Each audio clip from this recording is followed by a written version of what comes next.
Hi, my name is Hitendra Patel. I represent the Global Innovation Management Institute. We are honored to be part of the Global Council for Innovation Organizations because we are very excited about the opportunity of spreading innovation globally through certifications and standards. This council that we have put together will allow us to share best practices, exchange ideas between universities, between governments, between companies, between different geographies. It is the exchange of these ideas and this ecosystem that we are building that will help us close the gap and democratize innovation everywhere and improve the quality of life of every human on this planet. Great. Thank you very much, everybody.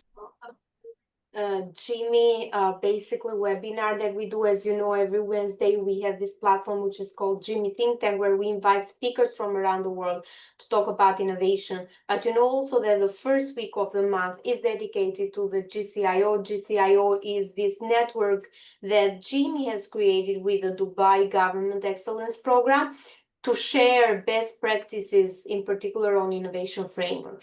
And we are happy today to have Urko with us. Basically, Urko is an innovation strategist, founder at Reveal Growth Consultants. He will talk about product market fit at concept creation, how these simple questions will create winning concepts. So we'll understand the recipe from Urko. Urko helps innovation professionals and executive leaders achieve this strong product market fit at concept creation, which is called Lean Jobs to be Done approach, so they can build what customers actually want. As creator of this concept, this approach, he has spent 7 years at strategy working directly with Tony Ulwick, who is the creator of Jobs to be Done methodology, and we have had Tony as well in one of the webinars here, and we'll see how Urko has developed and evolved further this approach to make it more simple. He has basically holds an MBA from the Wharton School, has spent 19 years helping innovation teams move from guesswork to systemic customer discovery. And the good thing and the good news is that we are preparing a level 1 course on the Lean Jobs to be Done, basically with Urko, which will be very soon available in our store as a self-paced course for all of you to get it, but also as very soon probably we'll have a cohort where we'll invite different innovation professionals to attend this course, but they will be a sneak peek, right? So we'll understand a little bit more about this approach. Urko, thank you very much for joining us. And before you start, right, around this important topic, and before we give the floor to you, can you tell us a little bit more what do we expect from this presentation? You know, why is important this concept? Well, that is a great question.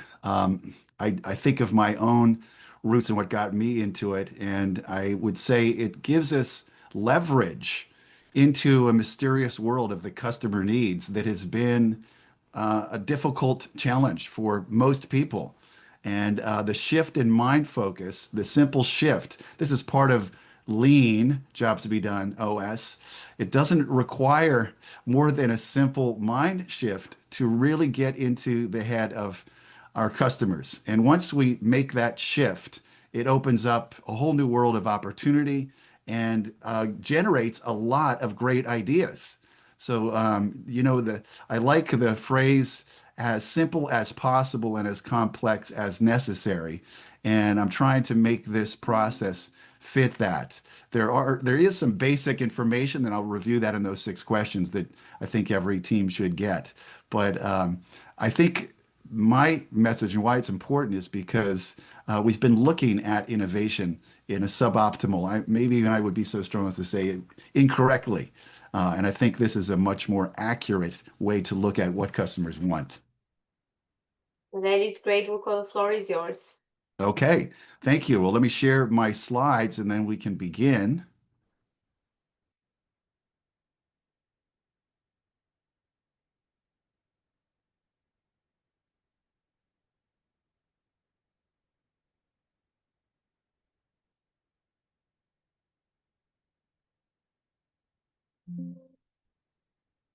Put it into presentation mode here.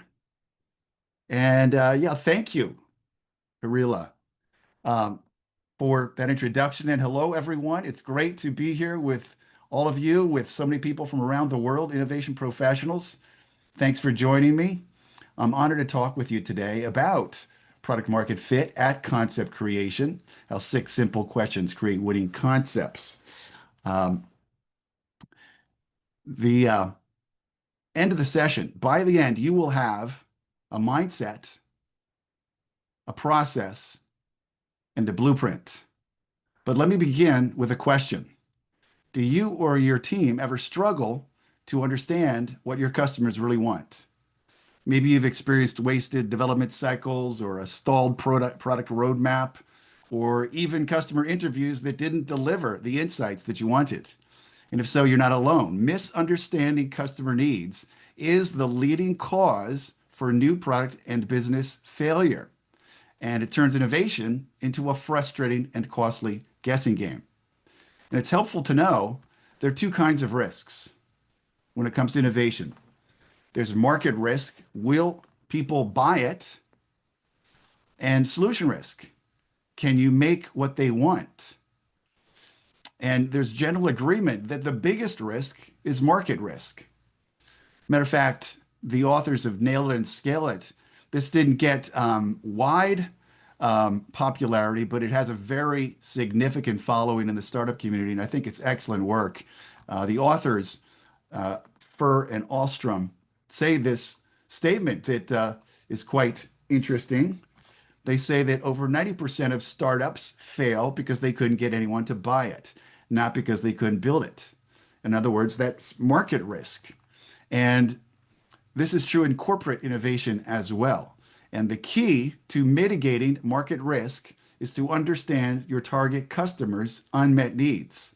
Every percentage point that you can reduce your market risk adds a percentage point to your success rates. So it is a great way to increase your success rates. Now, I struggled with this challenge quite a bit myself earlier in my career. I was working with a strategy consulting firm, helping large B2B clients drive revenue growth through strategic accounts.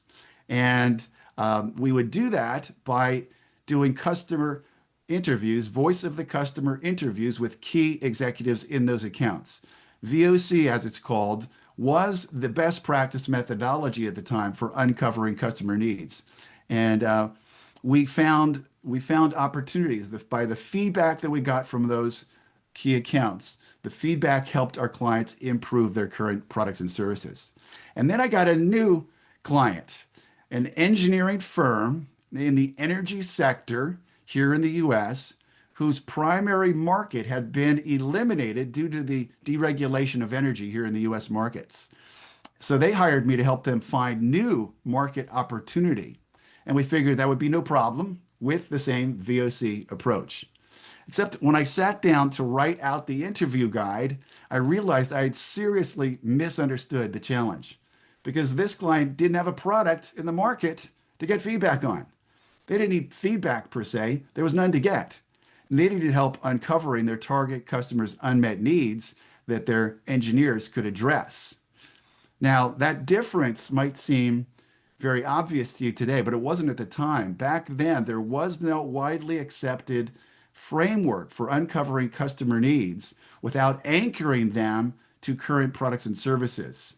And while methods like Agile and Lean startup and design thinking have emerged to incorporate customer feedback, most of them are still relying on iterative refinement.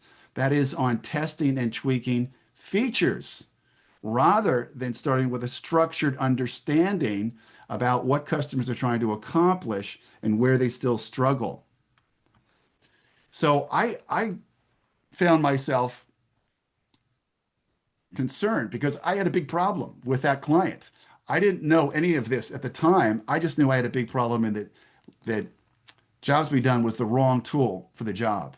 And fortunately, that's when I came upon this article in the Harvard Business Review by Tony Ulwick, the CEO and founder of Strategian and the chief pioneer of Jobs to be Done.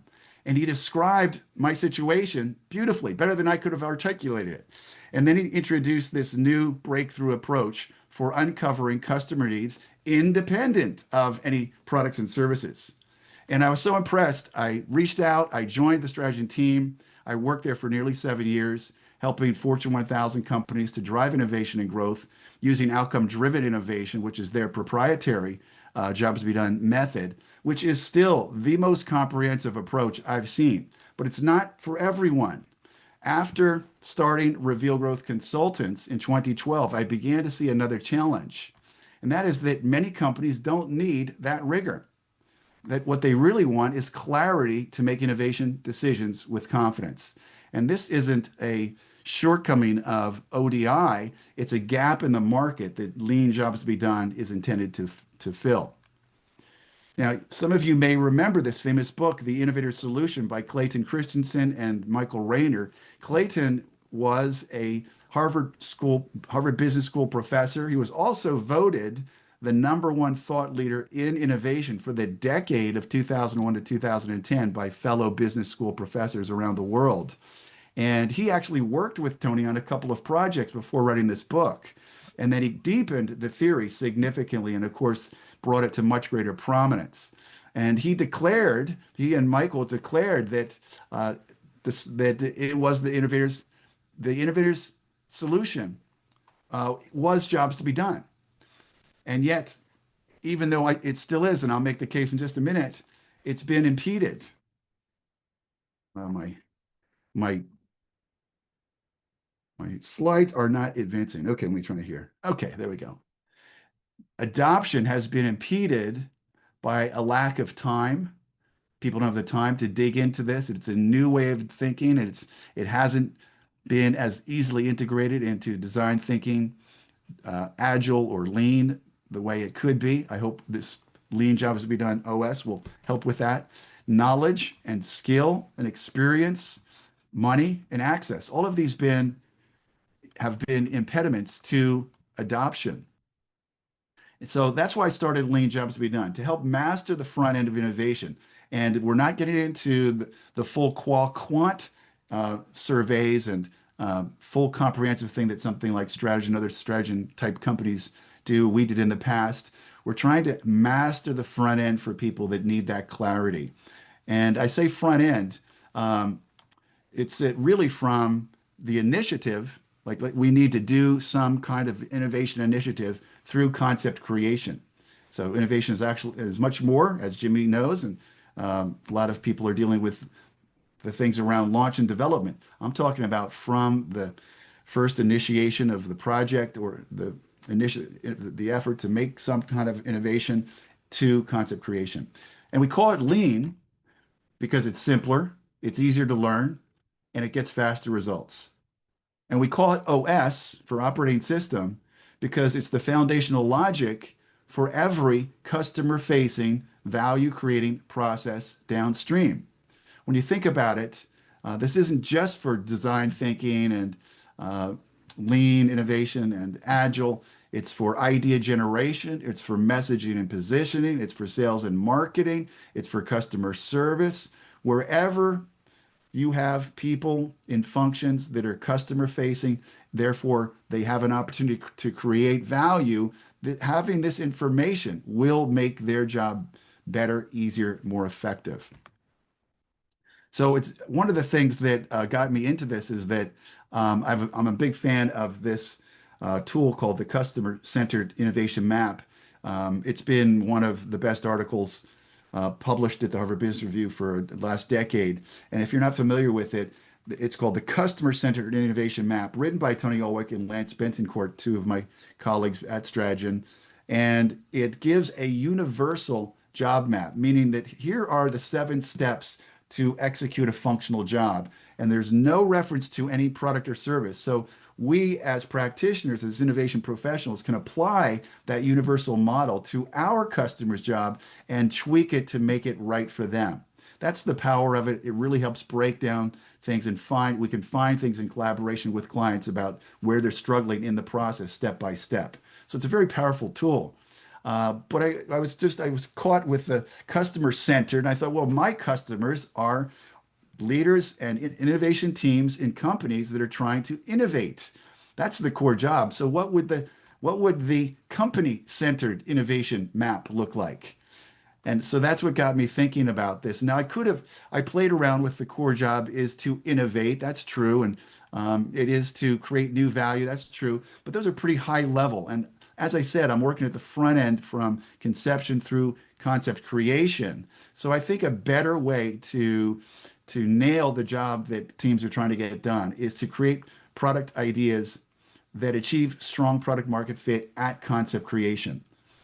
And at a high level, there are three steps. And again, like the universal job map, I believe these are three steps that every team should take to be successful to create product ideas that achieve strong product market fit at concept creation. Now, you can say it's going to help them innovate. They will create unique value. That's all true. But I wanted to have a concrete statement that like this one here. So let's look at what's beneath these. There's a fuller model here. I'll just briefly show you what it is and then unpack each, and we'll bring it into the 30 minutes. Let me bring my phone out here so I'm not unaware of time. But for starters, in the planning, we want to adopt the mindset. This is so critical. Everything else won't work unless we have the right mindset. There are some misbeliefs that are ensuring high failure rates that are pretty prevalent in the marketplace. So they have to be addressed and corrected. And then we want to go into, we want to go into the defined strategy. Every successful initiative must start with the company's strategy and make sure the initiative, the innovation initiative, is supporting that strategy. And that once that planning is done, then we can go into the market, discover customer needs, generate insights. And then once we have those generated insights in a form for the team, our client, if we're an innovation professional, will probably be a team of people, maybe senior leadership. So we want to make those findings, insights that they can use to evaluate and select which opportunities are most attractive to them. This is a step that I've never seen in any other process except this kind of jobs to be done. It gives them an opportunity to select the opportunities they want to go to. So it doesn't mean, so innovation is not inherently risky and messy. The way people are executing it is inherently risky and messy. If you do it this way, you get an opportunity to find all the opportunities in the market and choose. Maybe you want to choose only those that are not risky and are inexpensive, and you will get traction on those. So it's not inherently risky and messy. And then once you've done that, then you know what kinds of actions to take to address them, be it ideation, messaging and positioning, organizational alignment. We'll say more about that then. But let's start here because this is such a big part of it, adopting the mindset. Some of the key parts of this are adopting a shared vocabulary for innovation. This is critical because you want it to be something the senior leadership and everybody throughout the company, up and down and across the company and all functions understands. And Jobs to be Done provides that with a simple format for need statements.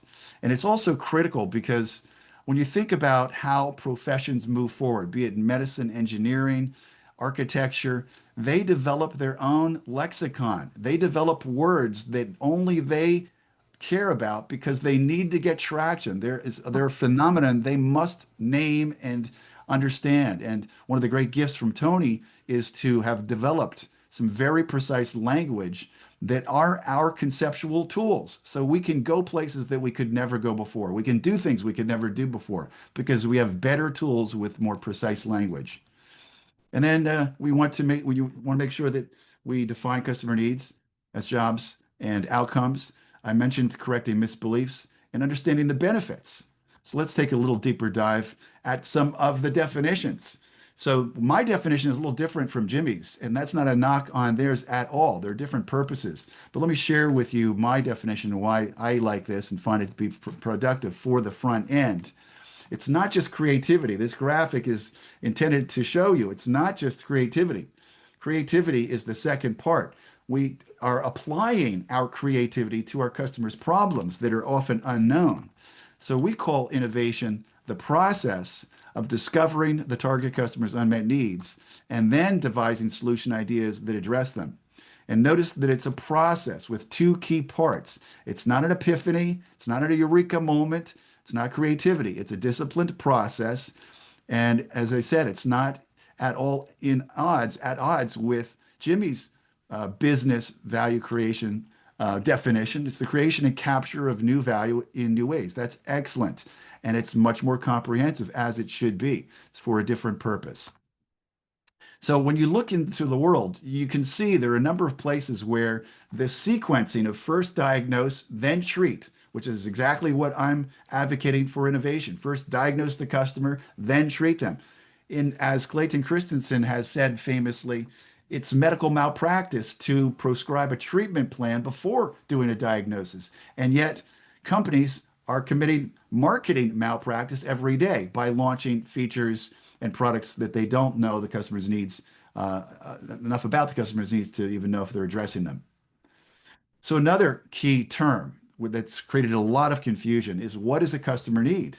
There are all kinds of answers when I open this up in a room, but I think the key place to go is Theodore Levitt from Harvard Business School, who said this famous statement I'm sure many of you have heard: people don't want to buy a quarter-inch drill, they want a quarter-inch hole. And the reason this is so powerful and why it's such an essential part of understanding jobs to be done is because it's decoupling the drill from the hole. The drill is not the hole. And it gives us the power now to get a comprehensive set of customer needs independent of any products and services, which was never possible before, and then rank them and prioritize them.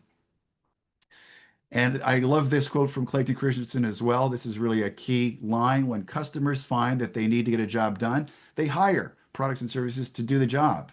And by job, we simply mean, let me back up, say here, we simply mean a problem to solve or an objective to be achieved. That's what a job generally is. It's a problem to solve or an objective to be achieved. And for the purpose of innovation, customer needs are functional, emotional, and social jobs. There's some others, but I'm sticking to the basics here that people want to get done, and their desired outcomes. These are their desired outcomes as they execute the steps in the functional job they're trying to get done. They can say, I want to minimize the likelihood of this thing happening. I want to minimize the time it takes to do this. These are their metrics for success, and they're all readily available to us. That's what's so great about this. It shifts our focus. These are benefits again. It shifts our focus away from products to helping customers get their jobs done. This mindset is what I've been saying is huge. And it's still the solution to the innovator's dilemma. Now, I didn't allude to this earlier, but before Clayton wrote The Innovator's Solution, he wrote The Innovator's Dilemma. And this book was also a breakthrough book, and it simply made clear to all of us that companies naturally successful, bright companies focus on optimizing their existing business model for current customers, their existing products and business model. This makes them vulnerable to disruption from new entrants. A good example you might think of today is you could argue Intel, though, that it's a more complicated place with them. Some old goodies, oldies but goodies, were Kodak and Blockbuster. Those were very clear, focused on their current customers and products, and lost touch with the market, which jobs to be done forces them to go out and understand what customers are trying to get done. So it's still, jobs to be done is still the solution. The problem hasn't been jobs to be done. It's been the adoption issues and the complexity. Jobs to be done also bridges the perception gap. If you're familiar with this, it's amazing. It's consistently quite astounding. Just in there are more current ones. I just saw one 23, 24.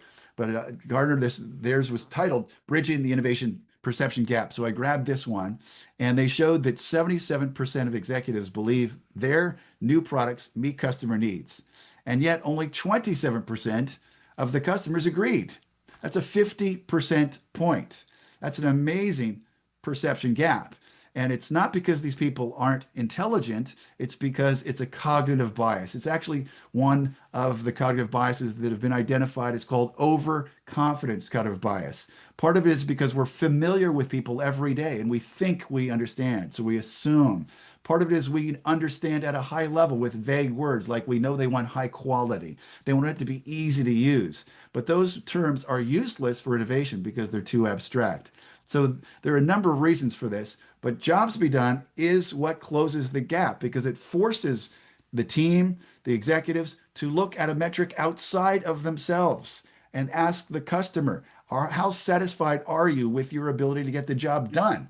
That's not the same thing as how satisfied are you with your expectations, which are based on current products or on PS surveys. So it's bringing a different measuring rod and getting very different results as a result of doing that, as a consequence. And I mentioned decoupling the needs. That's where it gives us an opportunity because we're decoupling the drill from the hole.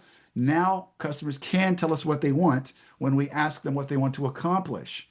So when we're talking to somebody who has a drill, we don't talk about the drill. We ask them, what do you want to get done? And they tell us about the hole. Then they can tell us. Before people felt that customers could not tell us because they were confused about what it means, what a customer need really is and what it means for them to tell us. It also, as I mentioned, helps us get a much more precise shared vocabulary. That's a game changer too. Predicts product success because it identifies causality. This is one of the things Clayton Christensen was always very excited about. He was really pursuing causal theories. That's what his career was all about. He's written about this and he loved jobs to be done and wrote about it and promoted it for 2 decades because it was the one thing that could give us clarity and confidence about what people would buy in the future. Many people don't think that's possible because they're not aware you can decouple the customer needs from the product. If you can help your customer get a core job done better than your competitors, they will want your offer. We know that because they're trying to get a job done. We're looking into the future, not looking at the past. The data we're getting is helping us look into the future. It's not tied to the past. So very powerful, important thing that everybody who's interested in this should recognize. It's a huge differentiator and capability that most people don't even recognize. It turns innovation into a repeatable business process for that reason. As I just said, we know that if you can help them get this job done better on their metrics, which is part of what we're capturing, they will want your product, all other things being equal. And it has to meet a certain threshold. They're not going to do it for a 5% bump because they're changing the switching costs. It usually is 15 to 25% improvement. But that's not a big deal when you uncover a lot of different things. It could be 1 or 2 point changes here or there. Am I doing on time here? Can close here. By the way, I should have said up front, I'm really concentrating on the first 3 of these because of time and just show you briefly the last 4 so we can move into the Q&A. We're done with the adopt. Let's go to the define strategy part. And this helps us to begin with the strategic intent. So we don't have what BCG calls zombie innovations that never get life because they're not tied to strategy. And we do that by redefining the market for innovation. That is, who do you want to serve and what are they trying to get done? And then also to choose your growth strategy.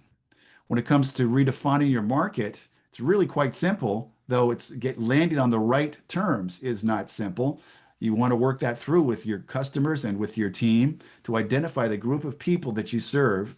We call them job performers, and then the core job they're trying to get done. So for one client, it was a medical device company that created A-lines. They're called A-lines. There's the medical devices that are used in ICU units for intensive care, and nurses use them to take blood samples from critically ill patients in ICU. So the redefinition of their market was ICU nurses, that's their group, taking blood samples from critically ill patients. And that was the target market for them. I find what I call the Levitt test to be helpful in validating. Are you really getting this statement down in a form that's going to be useful for you? People don't want to buy your offering. They want to get a job done. If you can think about it in that term, you will get pretty close. Secondly, for this step, to choose your growth strategy, I was inspired by Stratagen's customer jobs matrix. And you'll see on the vertical axis, new job, current job, and on the horizontal, current job performer, new job performer. So let's talk about the most simple thing. Most of the projects, we always encourage optimize your opportunity in your core market because that's where you have familiarity. It's easy to uncover opportunities there. These are your core, you're driving core market growth with your current job performer, helping them get that job done. That's core market growth. If that's saturated, typically when you want to move into adjacent markets is when your core market has become mature and you can't differentiate there anymore. Then you need to move into adjacent markets. And here's one way to do that is find new jobs that your current job performers are trying to get done. For example, an accounting firm came to me and said, hey, we're in a very competitive situation with tax and audit. We need to find new revenue streams, new markets, both for to meet our revenue and profit goals, as well as to give our associates a different career path. And so we went to CFOs. For them, it was in mid-sized, privately held companies. And we talked about all the different tasks. I use the word task as a good synonym because you don't want it to get confused with HR jobs.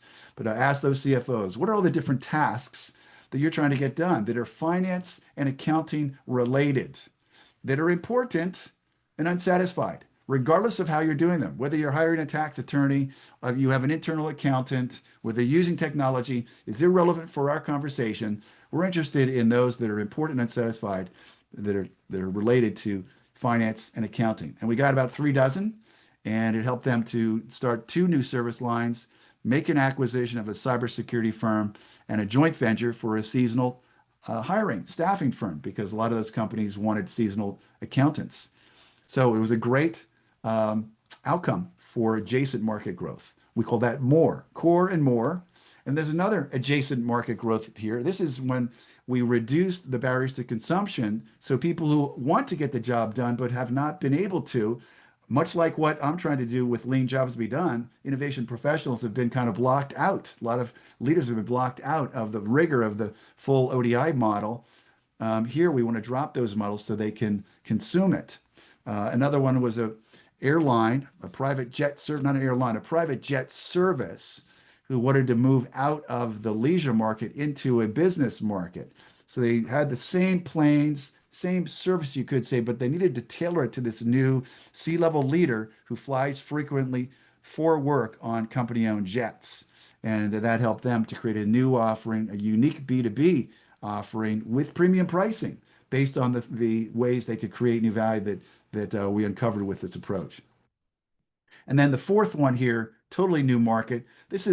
I've only seen this when there is a technology looking for a market. So one AI firm that I helped, they saw an opportunity to help marginalized people get into a career track job. One of the big problems that a lot of people face is they're stuck in fast food jobs and they can't get out of that onto a career track. And this AI had a superior matching ability to do that.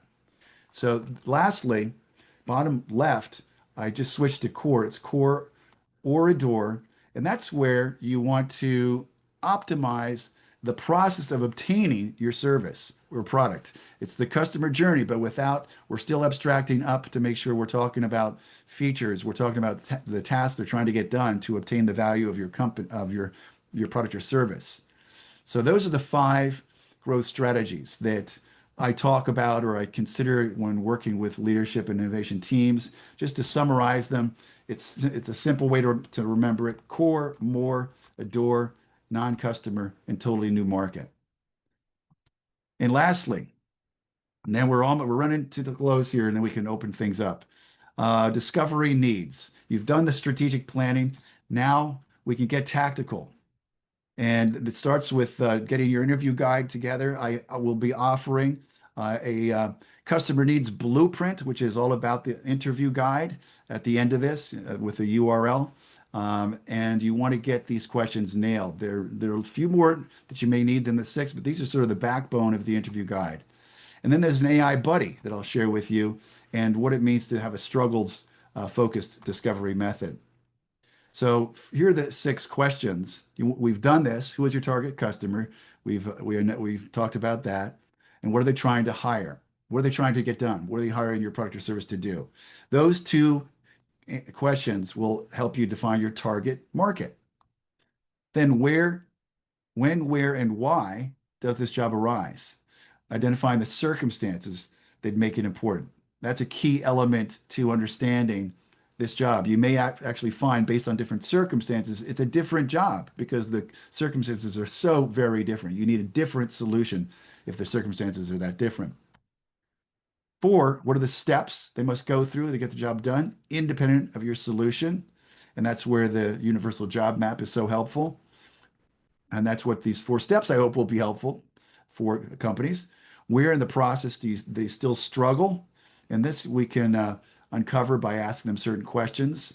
Um, and then the AI buddy. This is a breakthrough because developing the skills and experience, the knowledge necessary, particularly to probe deeper when you don't get a sufficient answer from the customer, has taken can take 2 years of mentoring.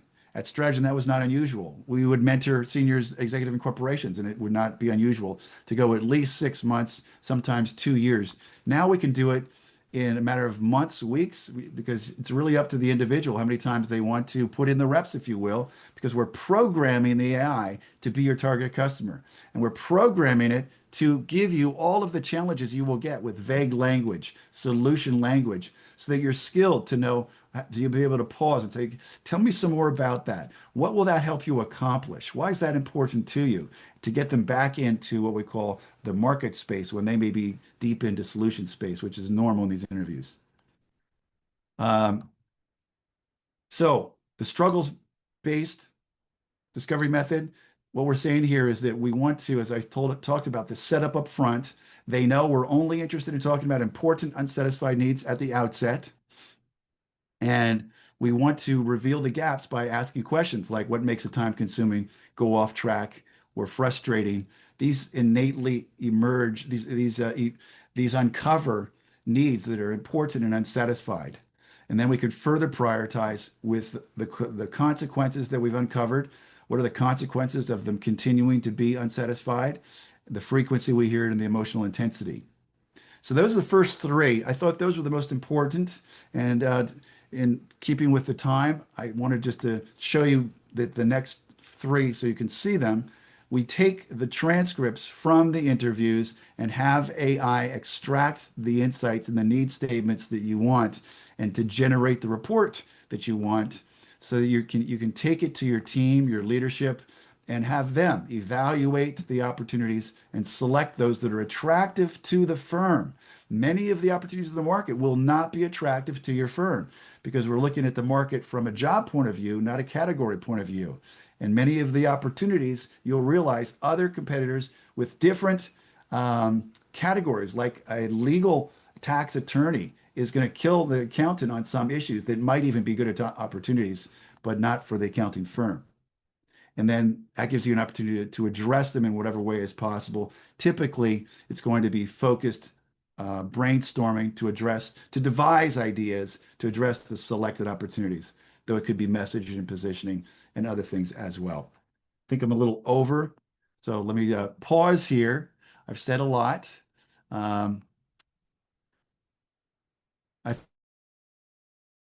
I should say this before we break. I did want to say a couple of things. The question of how do you achieve product market fit? Many of you, I'm sure, came in skeptical, wondering how is that even possible?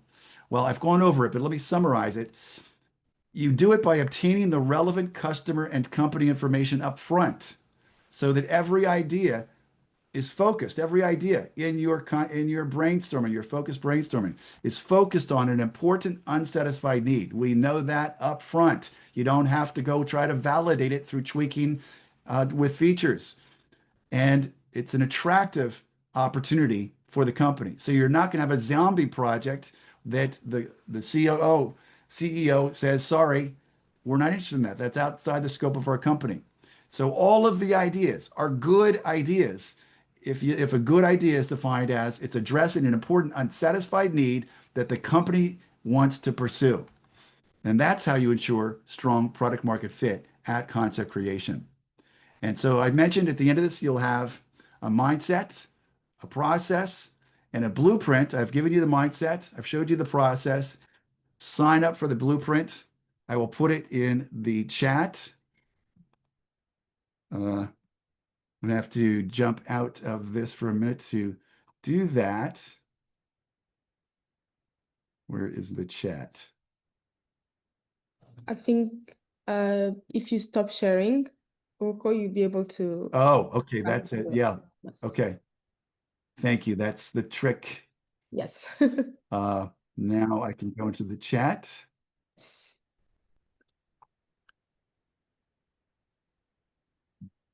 And there you have it. And thank you for participating in your active listening, I hope. And I'd love to hear any comments, questions you may have. Thank you. Thank you very much for your insightful presentation. Before we go to the Q&A, I'd like to leave Victor to share a promo video from our partners in this webinar, Dubai Government. Sure.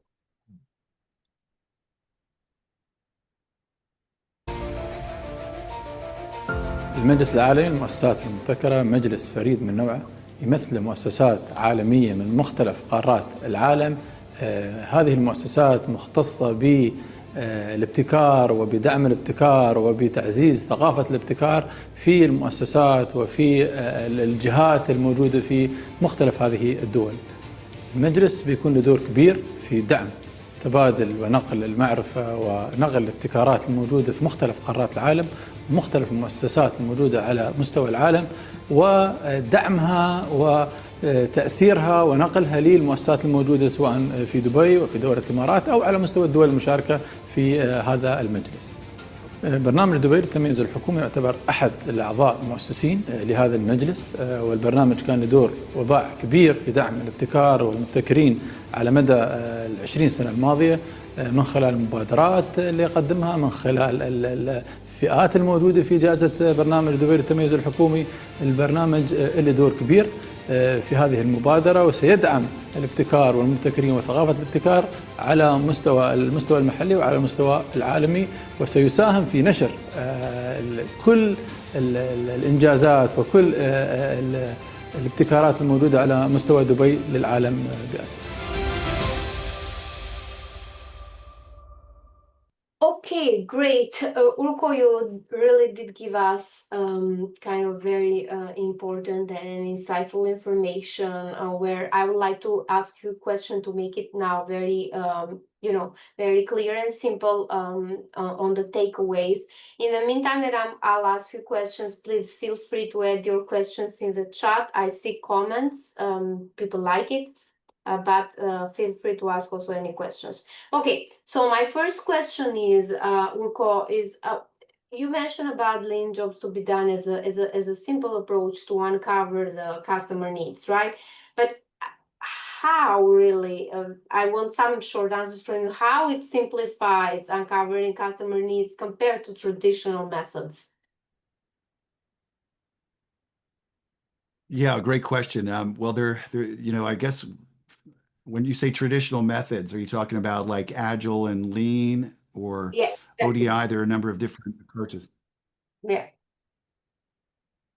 I mean, I would say, if you're talking about design thinking, as I said up front, design thinking, Agile, and Lean startup, we typically encourage those professionals with their excellent skills to come in at the concept creation, after the concept creation phase. So that was step 5 of the 6, because as both Steve Jobs and Thomas Edison were very strong proponents of, you want to nail your target customers' unmet needs and know which ones are attractive to pursue before you start experimenting. Remember, failing fast is not about failing, it's about learning.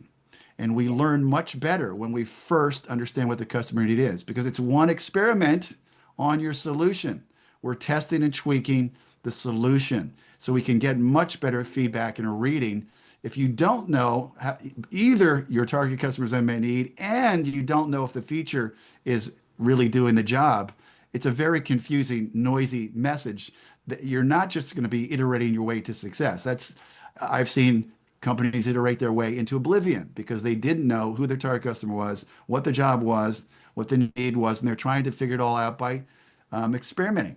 So this is why Steve Jobs and Edison were adamant about it, because they both suffered significant failures earlier in their career making this mistake. And people don't realize, often I've heard people say, well, Edison is famous for that 10,000 times I failed. I didn't fail. I learned what didn't work. But even then, that was after he already had validated the demand. So he was working on the light bulb and the technology, and he learned what didn't work. He was getting clear feedback about what didn't work. So that's one big difference. Am I answering your question? Yes, yes, you are. In the talk, you highlighted market risk, right? As the biggest risk in innovation. You are mentioning this right now as well. Yes. What are some strategies to mitigate this market risk, especially early, right, in the concept phase? Yes. Well, I think, it's a matter of, let's assume you have a team of people and you have a strategy. So part of mitigating risk is starting with, what is our growth strategy? And it may be, hey, this product line is no longer as competitive as it was when we first launched it 15 years ago. We're competing on price now, and we used to be able to say we had these benefits, these unique features, differentiators. People don't buy it anymore. So we need they need to get clear about what they're trying to do on the business, so that we align the business with the innovation effort. That's where it starts. That's why that planning stage is so important. So a big part of mitigating risk is to make sure that the innovation strategy is aligned. I mentioned BCG. That same BCG study, there was another piece of it that showed their finding was that only 12% of the companies they interviewed and they looked at had alignment with strategy and innovation. That's 78% were not achieving that alignment. That's why they called them zombie projects. So this mitigates risk up front by saying, okay, get clear about what we're trying to do, and then make sure our innovation strategy is supporting that. So that's the first big thing I would say. And then everything that we are learning about customers, like we say, what's the core job that they're trying to get done in order to define the market? That's part of the planning process. Let's make sure we talk to customers and say, I think this is the core job you're trying to get done. Is this accurate? Isn't this why you're really hiring us? And let them tell us. Talk to a few people, because often we assume, this is part of the overconfidence bias. We assume, because we have such close proximity, we talk to them all the time, that we know. But isn't it amazing? This happens in marriage and colleagues and work partners that sit next to you. It's amazing how you can learn years later, you just never asked the question. You have no idea that they actually were thinking something totally different.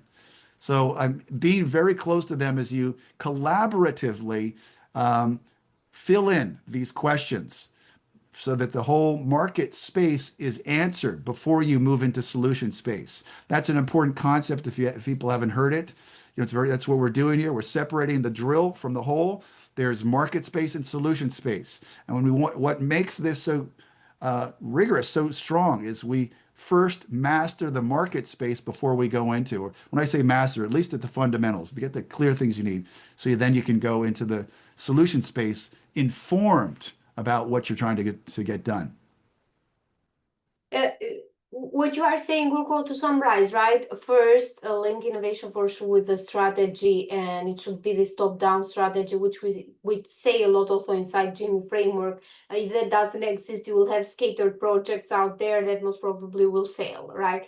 Then on the other hand, kind of involve the customer as soon as possible, even in the concept phase, and ask those questions, ask the right questions basically to get the answers, and don't basically assume that you know. Yes. I like also a question that Vanessa has put there. How do you differentiate between a nice to have customer need and a true unmet need, basically, which is worth building a product around? Do you have any specific criteria to do this differentiation? Yeah, well, that is an inherent challenge when you're doing qualitative interviews alone. That's one of the trade-offs that we're making. If we did do surveys, we would, of course, put in questions like, how important is this to you, and how satisfied are you with your ability to get it done, which gives very precise answers. But there are still some ways to get what you need with qualitative. And as I mentioned, First, there are a couple of ways we do this. First, make sure that you set up the interview so they know you're only interested in talking to them about their important tasks in this defined area, like I mentioned, CFOs, and all their financial and accounting related tasks. So all the cost counting issues, all the pricing issues, all the things that are important to get done in the course of their work and are not getting done to their satisfaction. That's the conversation focus. So I put that up front. We're not interested in a comprehensive set of customer needs in Lean's Jobs to Be Done. That's what ODI does because they're going to use the survey. We don't need that kind of comprehensiveness because we're using this filtering through the questioning to have only the important and satisfied needs emerge. And then we're going to step deeper in the interview process too by using those terms like what makes it frustrating, what makes it difficult, what makes it time consuming, that also emerge important unsatisfied needs. Now, there's still a prioritization challenge, but we find that with the frequency, you want to do enough, have a big enough sample that you're hearing some things frequently. And you know, okay, out of the 12 interviews, 8 people said this. So that's important. The emotional intensity, you can tell sometimes people get emotional about it. It may not seem like a big deal to you or me, but that's another indication that it's a good opportunity, not just a nice to meet. And lastly, one of the sixth question of those 6 was, what's the consequence?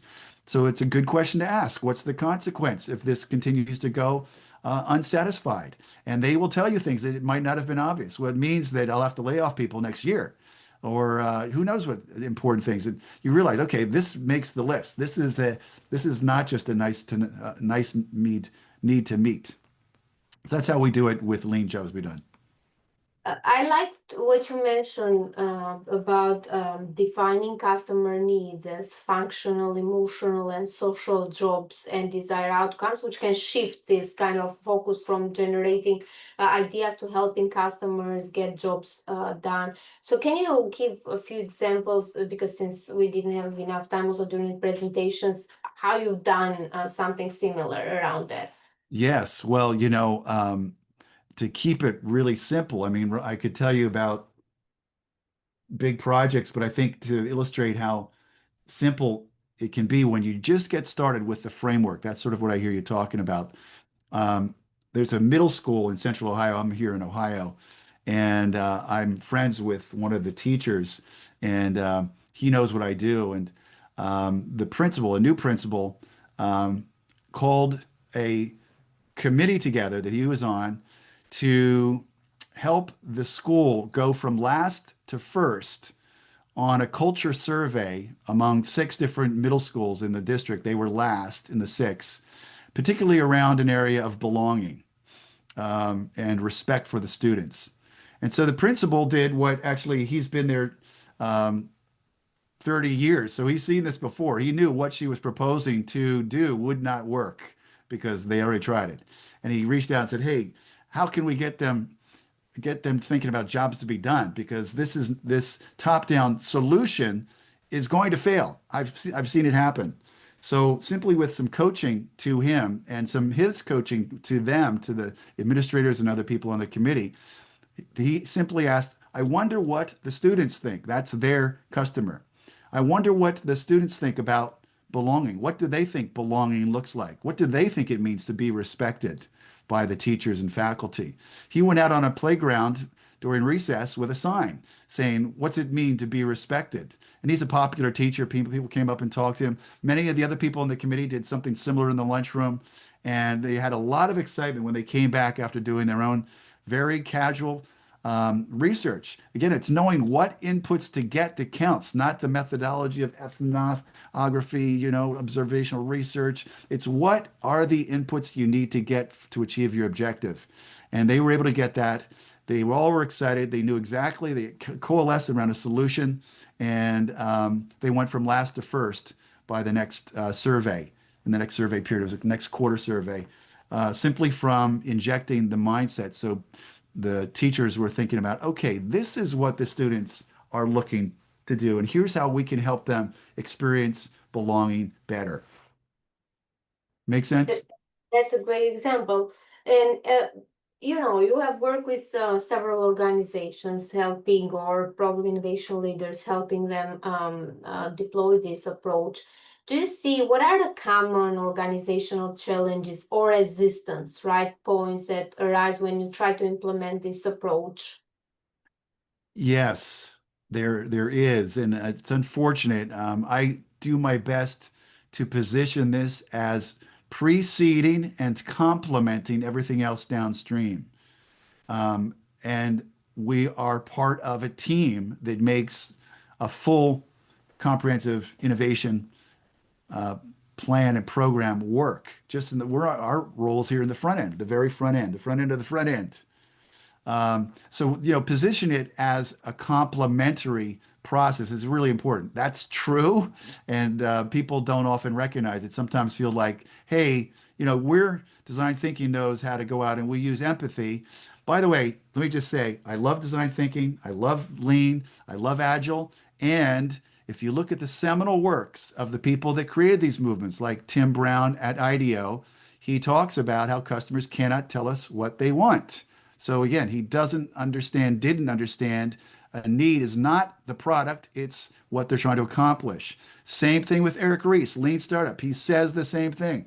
They both use that famous Henry Ford quote to justify this misunderstanding of what a customer need is. And of course, Agile, though it doesn't say this in their manifesto, the whole Agile methodology is to avoid asking customers things too far in advance because they don't know. And it's true, they don't know what solutions. But the key is we can differentiate and ask what are they trying to accomplish.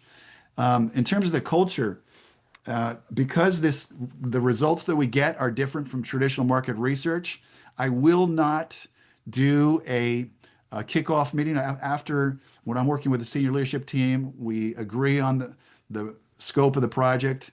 The deal has been inked. Then we will do an kickoff meeting, and we'll have everybody who's going to be using the data come to that meeting because it's an educational meeting. They must understand this approach because it's too risky for people who are going to be the users of the data to not see how it was derived. They will, if they don't understand it at that point, they will resist. I've learned that the hard way. With Strategian, we learned that the hard way. So we must have the people in the room for that educational meeting who are going to be involved in any way with the data and rolling it out. So that's another key learning that I've had about how to avoid resistance. Once they get it and say, okay, this has validity. I see what you're doing. Let's move forward. Then they see it's in their best interest. I mean, everything that you want, everything that we do, we want to make sure that people that are working with us see it as in their interest. And it is. We just have to make sure we're framing it as helping them in their role as well. My last question, basically, which is in two parts, right? When we talk, and this is to help the audience here, when we talk about organizations which have limited resources, right? What's the most critical part of this framework to focus initially, to see some impact, to see some quick wins? And then for when we talk about organizations which are mature, they have their own system, they have created their own framework, what are probably important things that they could kind of embody in their framework, not really maybe do the whole approach 100%, but they can embody in their own framework? No, great question. And that's a very important thing I do want to communicate today. And that is how to get started with this. The part of the problem with the more complicated processes out there is that it's not easy to get started. And what I would encourage people to do is simply two things. Think about if you can do these two things, you will make huge progress. Just simply ask, who is the target customer? I think most people know that, but surprisingly, they're often focusing on the wrong target customer. They're talking on people who aren't using the product and aren't the ones that really are impacted most by the quality of your product. That's your user. The job performer is using your product or service. And then find out what they're trying to get done. Get agreement with them. Go out and talk to them and say, I've been thinking about what exactly you're trying to get done and get real clear on that. And Jim, would you tell me where are you still struggling with our product or service? Or if you meet a competitor, you can have these a competitor's customer. These are great conversations because a customer study only is a biased sample. and all of us want to broaden our, grow our market. So ideally, you want a diverse group of your customers, your competitors' customers, as well as your own customers. Yeah, so I think I answered your question there. Did I catch it? Did I get it? Or was there more? Thank you, Urko. We are at 10 a.m. and this has been, I think, insightful for all the audience here. Thank you for the blueprint. And we'd like to mention once again, very soon within the year, you will see this course in the store of GIMI, but also probably will prepare for a cohort for this new course that we are bringing together with Urko. Thank you very much, everyone. Let's tune in next session, next Wednesday, for a speaker in the energy transition theme. Thank you very much. Goodbye, Thank everybody. you.